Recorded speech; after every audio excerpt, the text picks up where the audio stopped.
What's good, world? It's your boy Hitman D coming at you live with another video. Man, yeah, man, it's time I go ahead and call this out because I done heard quite enough. I done heard quite enough about fans and wrestlers going in on Bret Hart, and I say enough. I say enough. I done seen and heard quite enough. And I'm about to go in. I don't care how nobody's gonna feel. I'm about to call this right down the middle like it needs to be called. Because this man got every reason to feel the way he feel. And I've let it go on for long enough. I let it go on for long enough, so I'm about to go in. Enough is enough, man. So here we go. Well, Bret Hart,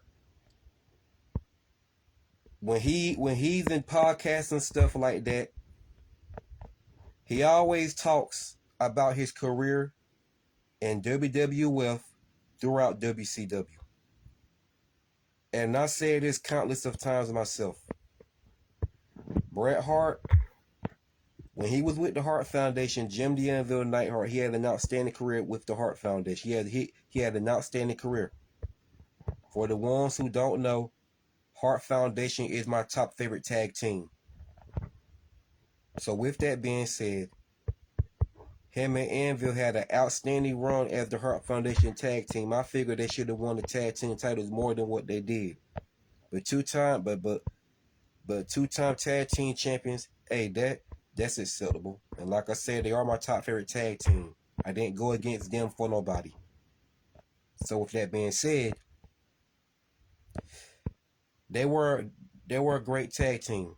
They were doing their thing. They had their last match against the Road Warriors, which is one of my top favorite Hart Foundation matches. Although they lost that match, that is still one of my favorite Hart Foundation matches. I say one of my top favorite Hart Foundation matches because they wrestled the Road Warriors, and it was a great match. Phenomenal matchup. They definitely held their own against the Road Warriors.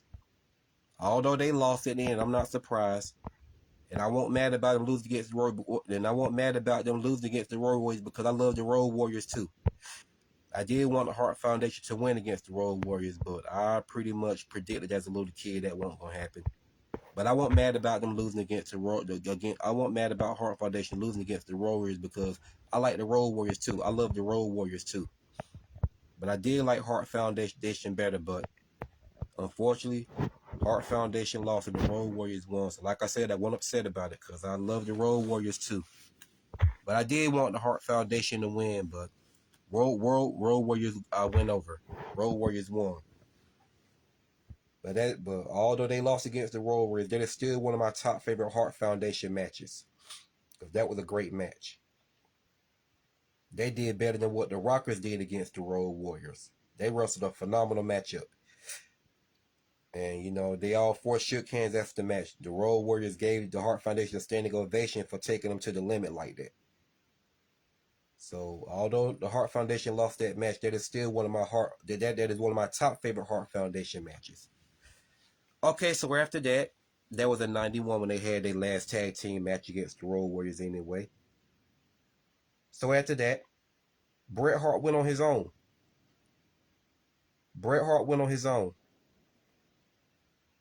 And he went on to the throne, Mr. Perfect, for the IC title. That's when the beginning of that's when his single career began. That's when it all began for Bret Hart. It was the beginning when he won that IC title. Well, his singles career rise. It was the beginning of his singles career when he won that IC title. That was the beginning of Bret Hart's singles career as a singles competitor. So, in 1992, a year later, he went on to dethrone Roddy Piper to become the second IC champion for the second time. So in 1992, he went on to dethrone Roddy Piper for the IC title for the second time at WrestleMania 8. My top favorite Bret Hart match. And yeah, man, when Bret Hart dethroned Mr. Perfect for the IC title, that's another one of my top favorite Bret Hart matches. But yeah, I got a lot of favorite Bret Hart matches. I can tell y'all that right now. It's several different areas, man, a lot. But the one he had at WrestleMania 8 against Roddy Piper for the IC title for the second time and won, that is my top favorite Bret Hart match. So he's a two-time IC champion. So he wrestled the British Bulldog at SummerSlam in 1992. Although he lost that one, that was a phenomenal matchup. That was a phenomenal classic. That was a phenomenal classic right there. He definitely took British Bulldog to his limits. Another one of my top favorite Bret Hart matches, although he lost that one. So Bret Hart, yeah. So although he lost that match against British Bulldog and British Bulldog won the IC title, that is still one of my favorite Bret Hart matches. So with that being said, so later on down the line, he went on to dethrone Ric Flair to win the big one. He went on to dethrone Ric Flair to win the big one, and that's the World Wrestling Federation Championship. So he did that, and right there, when Bret Hart did that promo and said the biggest dreams come true, that was it right there. He dethroned Ric Flair to become the World Wrestling Federation champion for the first time in his career. That's when it all began for Bret Hart. That's when the pinnacle of his profession began. That's when it all began, right there. Now we know Bret Hart won't that big on promos. Now Bret Hart promos weren't all that good, but they weren't the worst neither. Some people say Bret Hart promos was dull and he was terrible. Bret Hart wasn't. No, Bret Hart wasn't. Bret Hart promos weren't all that good, but they definitely weren't the worst neither.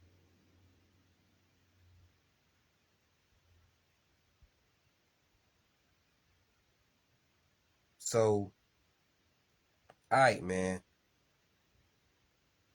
So Bret Hart went to dethrone Ric Flair for the World Wrestling Federation Championship in 1992. You know what I'm saying? And that's when the pinnacle of his profession began, when he won that World Wrestling Federation Championship. And with a great fighting champion, he took on all competitors. No, he didn't duck no challenges. Bret Hart took on every competitor. Another one of my top favorite Bret Hart matches is when he defended his World Wrestling Federation Championship against Shawn Michaels at Survivor Series in 1992. That was 3 days before my birthday. So Bret Hart is my number one WWF top favorite wrestler. I didn't go against Bret Hart for nobody in WWF. Bret Hart had a major impact on wrestling. Bret Hart was professional wrestling. He still is professional wrestling, although he's up in age now. He's still a professional wrestling, although he's up in age now. I get it. We all not gonna stay young forever. But Bret Hart, he was a great fighting champion. And whoever Bret Hart wrestled against in the ring, Bret Hart made it his job to make his competitors look good. Bret Hart would always Bret Hart would always make his opponents look like $1,000,000. Now with Virgil, he did his best with Virgil. Virgil just didn't cut it. Virgil didn't cut it. God rest Virgil's soul. No disrespect to Virgil. God rest his soul. But Virgil was not the best wrestler in the world back then. And Bret Hart did his best to try to make him look good, and it just didn't work. He just didn't cut it. He didn't cut it. So God rest Virgil's soul. No, I'm not going to disrespect him like that. I'm just telling the truth. So Bret Hart, but Bret Hart, other opponents, he made them look like $1,000,000, man. Look at Bret Hart match with 1-2-3 Kid in 1994. Look at Bret Hart match with X Pac in 1994 when X Pac called himself the 1-2-3 Kid. That match highlighted X Pac career. Tell me if I'm telling lies. That is the best. That is the best match that X Pac ever had in his entire career. That's the best match that X Pac. That's the best match that X Pac ever had in his entire career. Bret Hart made that man look better than he ever did, and that is pure facts on facts. That is pure facts on facts about the Hitman.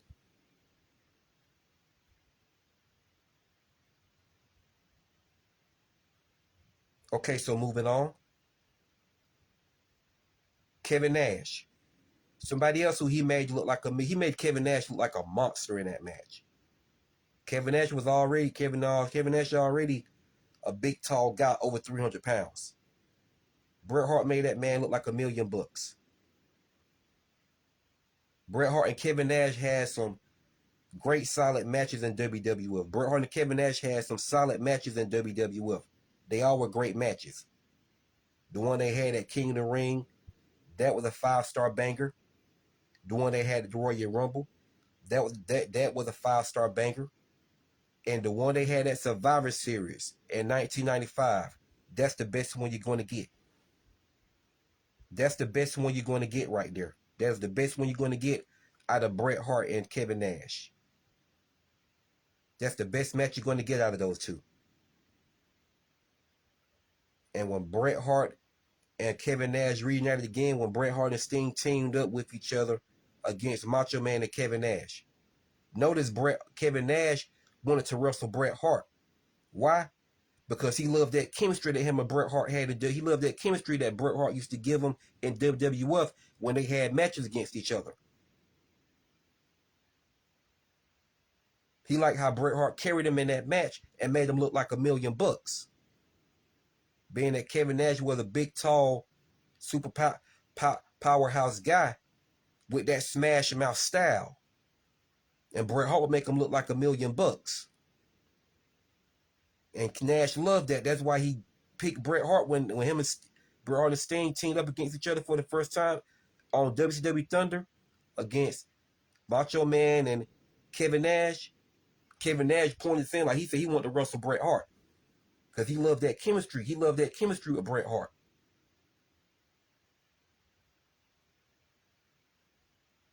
So Bret Hart and Kevin Nash had some great matches in WWF. Like I said, one of the best ones is the one they had at King of the Ring for the World Wrestling Federation champion when Bret Hart was the World Wrestling Federation champion. Kevin Nash was the IC champion. The second one they had, the second great match they had at Royal Rumble when Bret Hart was the challenger and Kevin Nash was the World Wrestling Federation champion. And like I said, the one they had at Survivor Series in 1995, that's the best one you're going to get. That's the best one you're going to get out of Hart and Nash. In that match, Bret Hart dethroned Kevin Nash for the World Wrestling Federation Championship, and that was a damn good match. Damn good contest. Although I was pissed off, Bret Hart suffered 2 jackknife power bombs after the match, but hey, at least he won the belt back. He won the title. And I got people, shitting on him, man, calling him a crybaby and stuff like that. He's not a crybaby. He's just telling the truth how he was done back then. And it's hard for him not to bring that shit up due to his career got ended. And he went through strokes and stuff like that, watching all these other in-ring competitors like Chris Benoit, Eddie Guerrero, Rey Mysterio, and Kurt Angle wrestling solid matches against each other. And many more in-ring competitors but besides them. Bret Hart could have been still wrestling in the 2000s.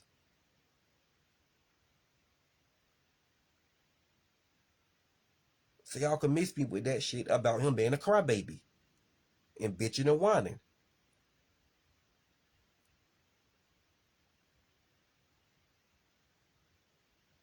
Many more people Bret Hart made look. Yokozuna. Yokozuna loved working with Bret Hart because Bret Hart made him look good. And yeah, and let's talk about that. Let's talk about how Hulk Hogan did. Let's talk about how the hell Hulk Hogan did Bret Hart at WrestleMania. Yeah, let's talk about it. Let's talk about it. Since he's a crybaby, he want to keep bringing this stuff back up. Yeah, let's talk about it. I'm like Trick Williams. Yeah, let's talk about it. Yeah, okay. The fact of the matter is, yeah, you know what I'm saying. They people talk. Bret Hart was set to retain his World Wrestling Federation Championship against Yokozuna at WrestleMania 9. Bret Hart was supposed to retain against Yokozuna at WrestleMania 9. But Hulk Hogan, using his creative control card, didn't want Bret Hart to get no shine at WrestleMania 9 by retaining his World Wrestling Federation Championship. He tried to ease his way on in to take Bret Hart's spot, and he could steal that shine and win the World Wrestling Federation Championship. So when it came time for Hulk Hogan to return the favor, like he rightfully told Bret Hart he was going to do, he backed out. He backed out. He lied to him because he didn't want Bret Hart. He was jealous of Bret Hart. And people could say he was big. So okay, then why didn't he want Bret Hart to get his shine at WrestleMania 9 by retaining his World Wrestling Federation Championship? Answer me that. Bret Hart, yeah. So Hulk Hogan, he didn't want to see Bret Hart. Hulk Hogan, he didn't want Bret Hart. Hulk Hogan, he didn't want to see Bret Hart get his shine at WrestleMania 9 by main eventing against Yokozuna as him as the World Wrestling Federation champion, and Bret Hart retained his World Wrestling Federation championship against Yokozuna, and he shined like that before. He didn't want to see Bret Hart shine at WrestleMania 9 by retaining the World Wrestling Federation championship because he wanted that spot. So he eased his way on in. So he went to Bret Hart, told a bald-faced lie, told Bret Hart if he loses to Yokozuna, he wins the title, and he'll return the favor and put Bret Hart over as the World Wrestling Federation champion by Bret Hart beating him for the title. So Vince McMahon, he said, so Bret Hart said that Vince McMahon called him and said that Hulk Hogan said that Vince McMahon called Bret Hart and told Bret Hart that he's going to beat Hulk Hogan at WrestleMania 10 and beat him by the sharpshooter in the middle of the ring. So when Vince McMahon went to Hulk Hogan about it, Hulk Hogan backed out and shitted on Bret Hart. Throw him all under the bus. Throw them all under that fucking bus. Said he'll lose to Yokozuna, but he said he won't lose it to no down, know what I'm saying, midget. Said it just like that. Said he'll lose to Yokozuna, but he said, you know what I'm saying, he won't lose it to no down midget. So when Bret Hart found out what he did, Bret Hart didn't have anything else to do with him. And to this very day, Bret Hart still didn't like him. He held that against him.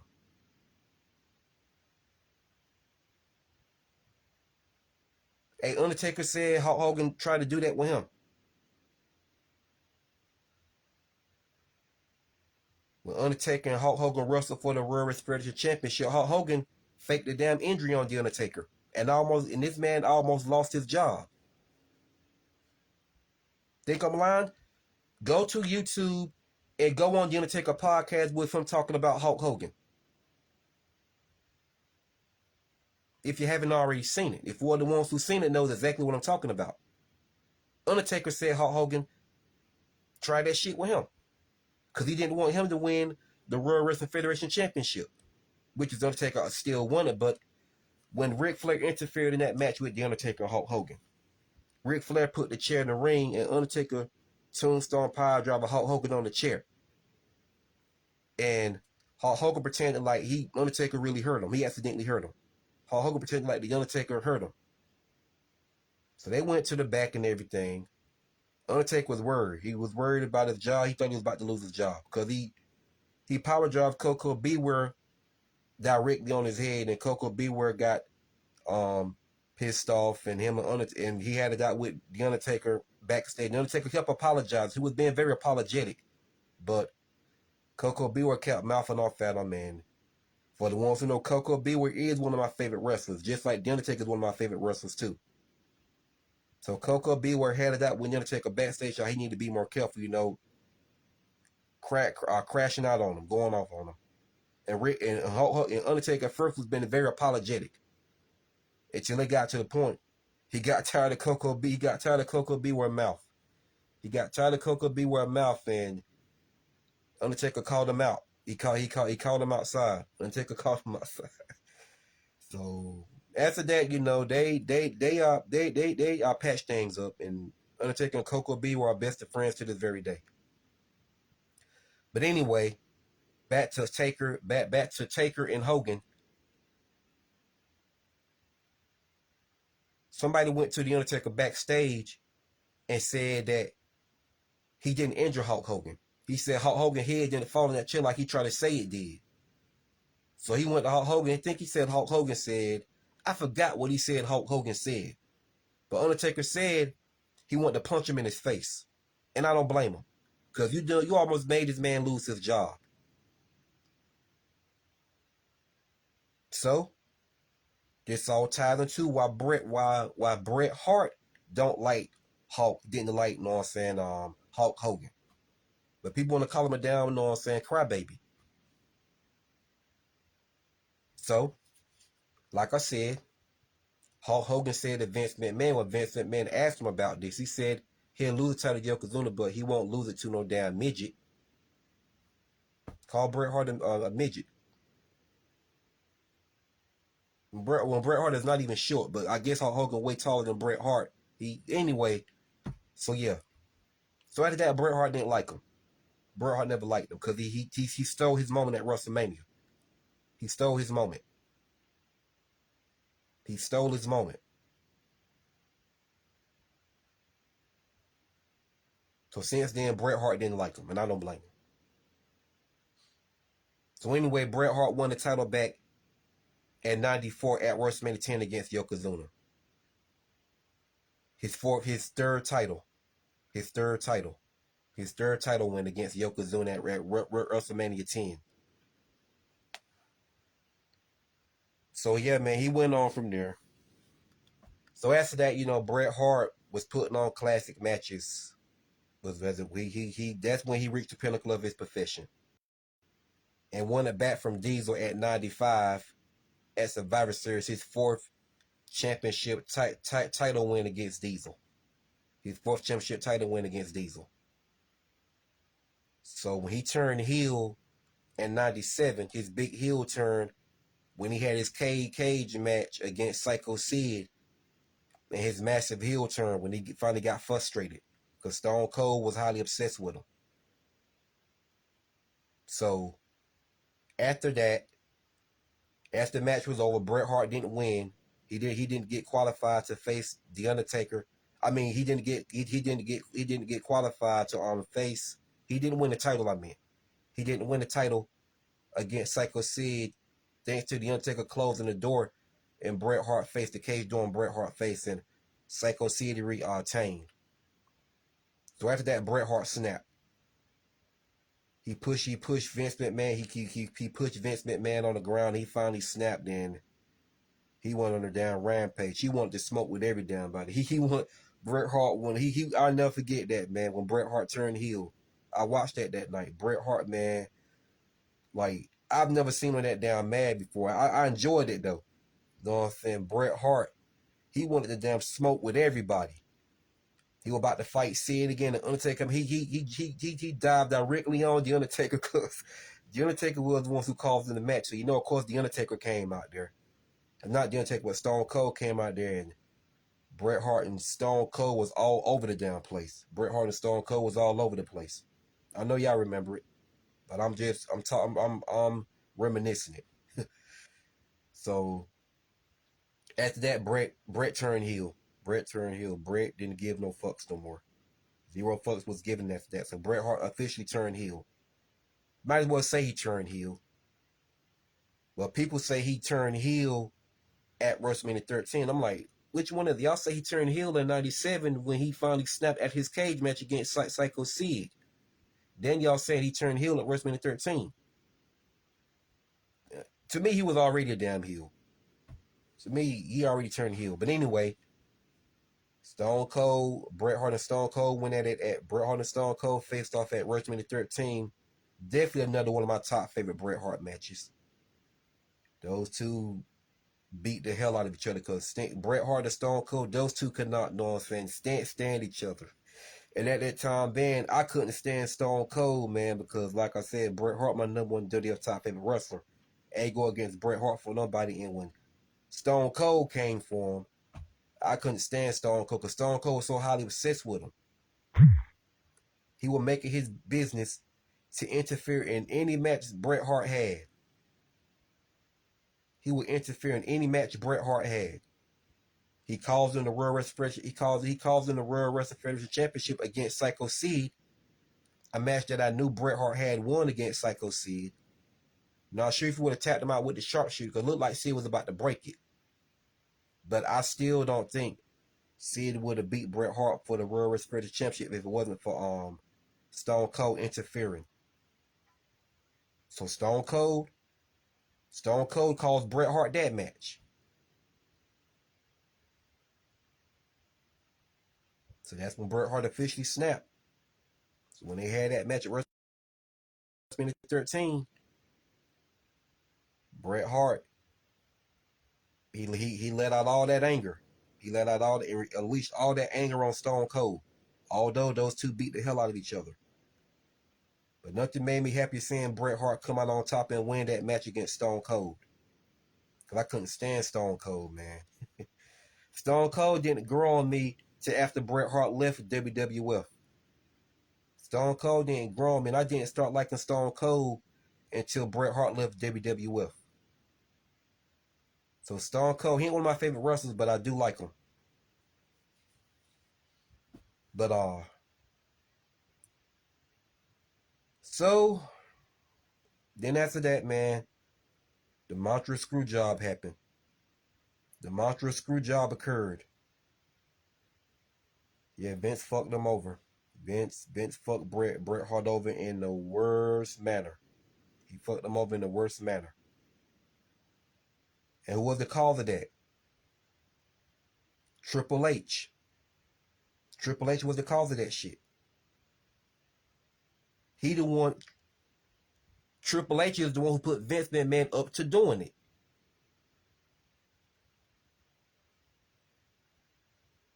And people wonder why Bret Hart don't like Triple H. People wonder why Bret Hart, you know what I'm saying, has such an animosity towards Triple H.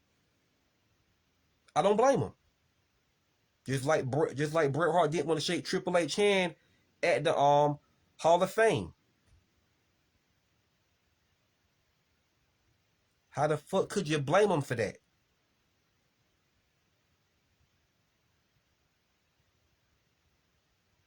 And the thing is, Bret Hart said he was going to drop the title to Shawn Michaels in Montreal.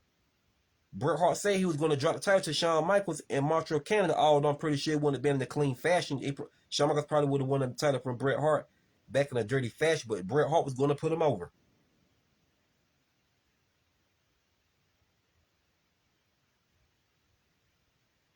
But that happened. He got screwed. So Bret Hart was furious. The damn man was, he was, no, I'm saying, furious. Had every damn right to be. Went to the back. Bret Hart went straight to Shawn Michaels. Bret Hart went straight, you know what I'm saying? Bret Hart went straight to Shawn Michaels. Shawn Michaels said his hands were clean. He had nothing to do with it. So Vince McMahon tried to go in the locker room, Bret Hart's locker room, and you know what I'm saying, try to reason Bret, and Bret told him if he went out of that locker room until he came out the shower, he was gonna knock him out cold. Vince still there wanting to reason with Bret Hart after Bret Hart done told him to get, because Bret Hart was already pissed. But Vince McMahon wanted to still reason with him. So when Bret Hart came out the bathroom, Vince still there, he knocked his ass out cold. He knocked him out cold.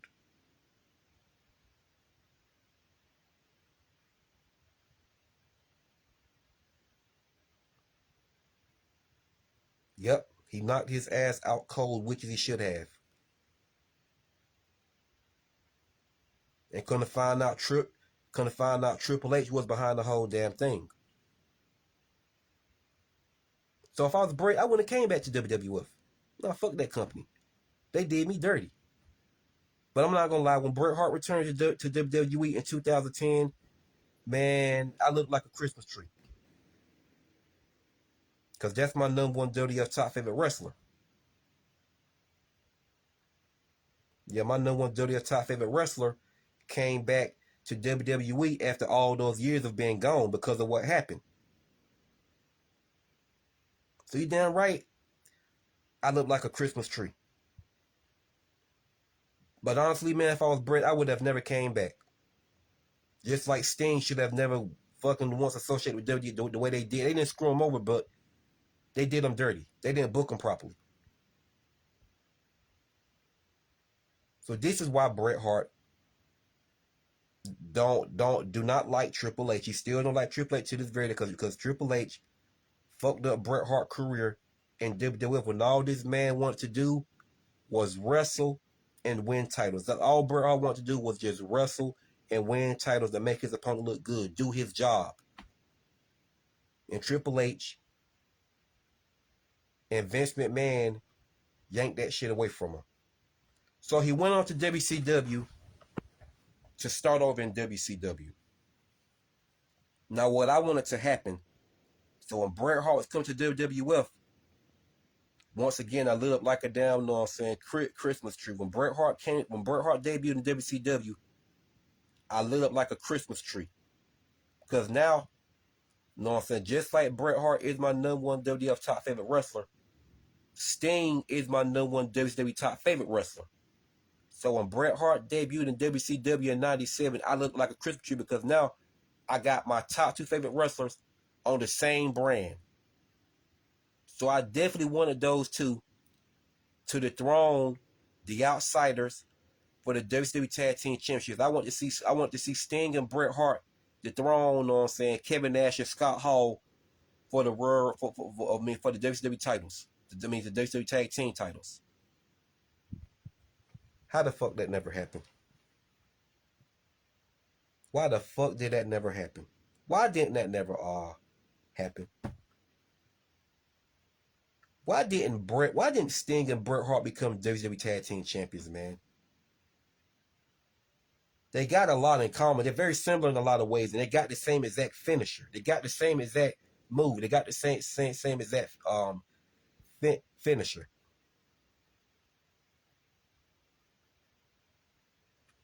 So, with that being said, WCW didn't book Bret Hart properly at all. WCW dropped the ball with Bret Hart. They did not book Bret Hart properly whatsoever. Bret Hart should have been a huge star in WCW. And I heard Eric Bischoff say in a podcast that Bret didn't draw. What?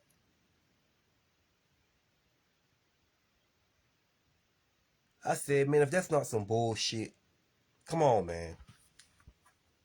No, that's no. What it was, his goal. He just wanted to give Hulk Hogan all the shine.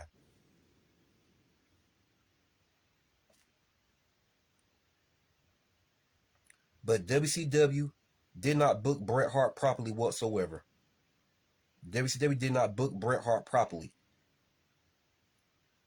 You know, got him cheating matches, got him cheating the matches to win against Booker T. Don't get me wrong, I like Booker T too. Harlem Heat, I like the Harlem Heat Booker T, but like I said, I like Bret. I like Bret Hart better than Booker T. I didn't go against Bret Hart for nobody in WCW, just like I didn't go against Sting for nobody in WCW.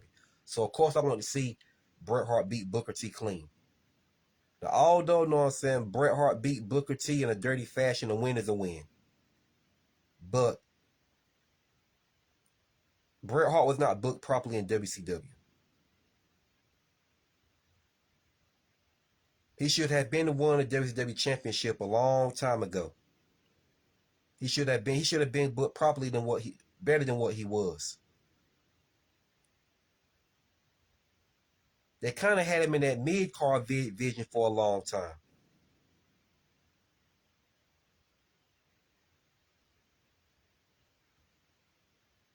Then when he wrestled Goldberg, when he was the WCW champion, Goldberg being unsafe. Kicked him in his head and Bret Hart had to stop wrestling. And people wonder why this man is so damn frustrated, and he calls out Hulk Hogan, Triple H, and Goldberg on they shit every time he get a chance to. And can you and how the fuck can you blame him? How can you blame him? All this man wants to do is wrestle and make an impact in the wrestling division. Now he succeeded in WWF, but at the end, they screwed him over. Go to WCW, nothing still doesn't change. He won't book properly in WCW. WCW completely dropped. Bret Hart should have been a star. Bret Hart should have been at least a 5-time WCW tag team. Not tag team. Bret should have been at least a 5-time WCW champion at the max, if not more.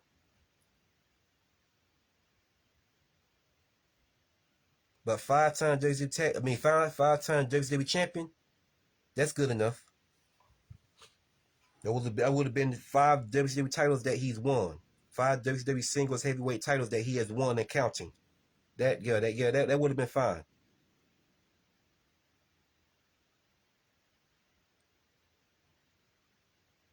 You know, they didn't book him properly.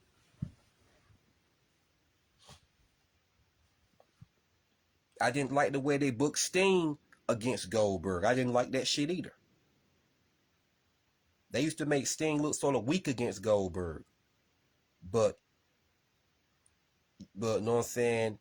Wrestlers like Scott Steiner and Kevin Nash are be booked solid against Goldberg. But you have Sting looking kind of weak towards Goldberg when Sting beating Scott Steiner and Kevin Nash in plenty of matches. Sting beat Kevin Nash and Scott Steiner in plenty of matches that they had. Even Bret Hart looked sharp against Goldberg. Even Bret Hart was booked solid against Goldberg.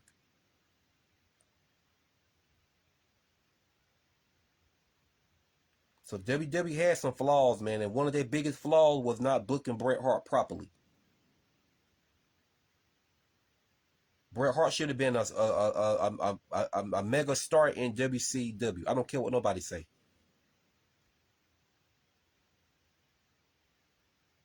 And people want to call him an angry and bitter man because he talks about his past back then. He talks about his past back then in wrestling. How he was treated in WWF, how he was treated in WCW.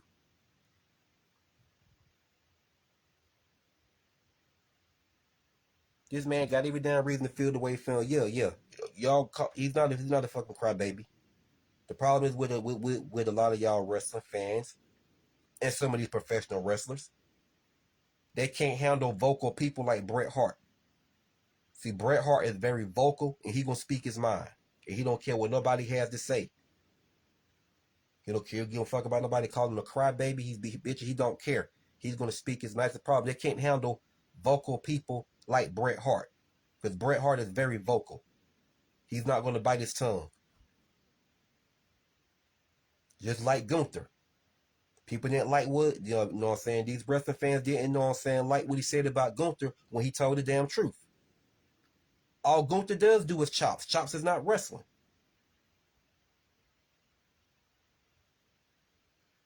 And wrestling fans got mad when he said that wrestling would be fine if they wrestle like him. Once again, he told the truth. He told the truth.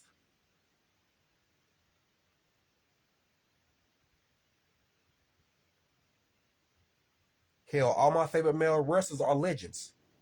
Don't get me wrong, I got some new current, you know what I'm saying, male wrestlers that I like, but none of them just don't do it for me as being my favorites. I prefer the male wrestlers. I know what I'm saying, I prefer, you know what I'm saying, the legends as my favorite male wrestlers. So like I said, you know what I'm saying, I got some new male wrestlers like I said, I got some new current male wrestlers that I like, but none of them just don't do it for me as being my favorites. I prefer the legends as my favorite male wrestler. Then off top of that, I like old school wrestling the most. I watch a lot of old school wrestling matches.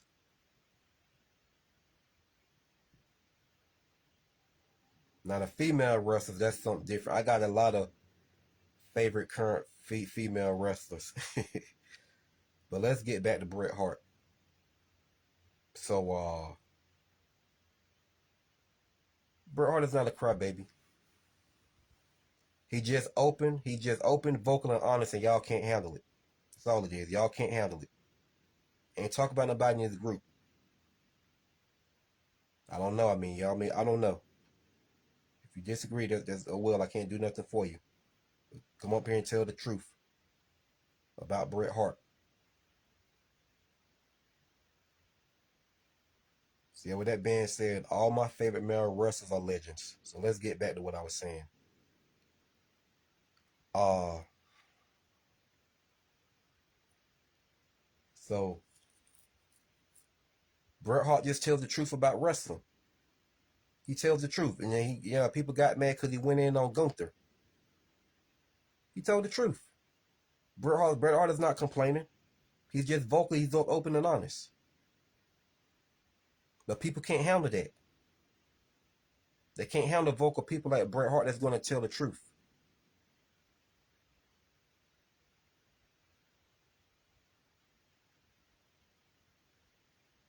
Yeah, all Gunther does do is chops. That's not wrestling. Chops ain't wrestling. Have I said Gunther was a brute force? Yeah, but all Gunther does most of the time is chops. I seen that myself.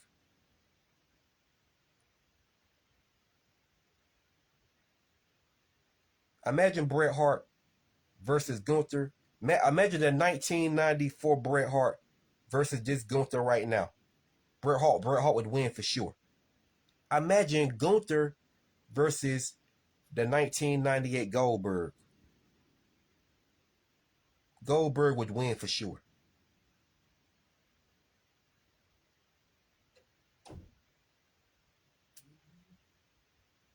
And people talking about him being, about him saying what he said about Goldberg. Can I blame him? I know Goldberg didn't mean to injure him, but still, Bret Hart told Goldberg from the beginning of the match, be careful. Don't hurt him. Don't injure him. And Goldberg did that, and Bret Hart's career got ended. Bret Hart's career got ended. He could no longer wrestle something that he loved doing. So can you blame this guy for being pissed off? Call him angry, bitter, whatever. Because it's hard not to think about stuff like that when it's something that you wanted to do.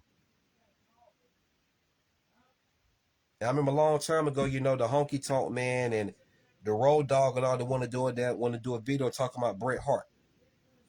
No, JBL and all of them. JBL and everybody want to do a damn video talking about Bret Hart a long time ago. Man, look, all y'all can kiss my ass. Road dog, you know what I'm saying? Honky tonk man, JBL, road, all of them kiss my ass. All the they were talking about him.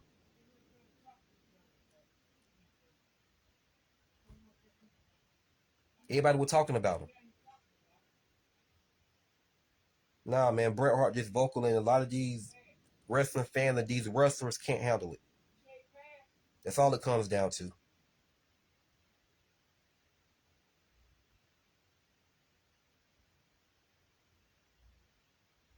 He's supposed to let all that shit out. He's supposed to let it out.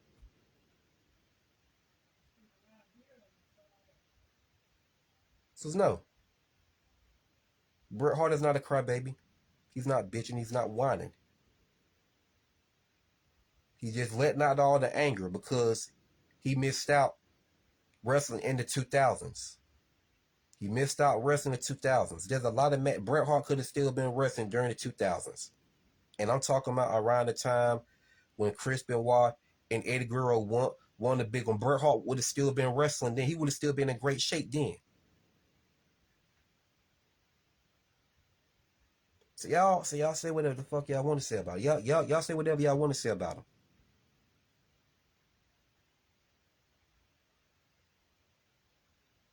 No, he's not a robotic crybaby. He's not bitching. He's just very vocal, and y'all can't handle it. He's open and honest and vocal, and y'all can't handle it. So I'm gonna shut this thing down, man. Y'all say what y'all want to say about Bret. No, he ain't a crybaby. He ain't bitching. He just vocal. And a lot of y'all wrestling fans, a lot of these wrestlers, know what I'm saying, they can't, know what I'm saying, handle his, know what I'm saying, vocalness.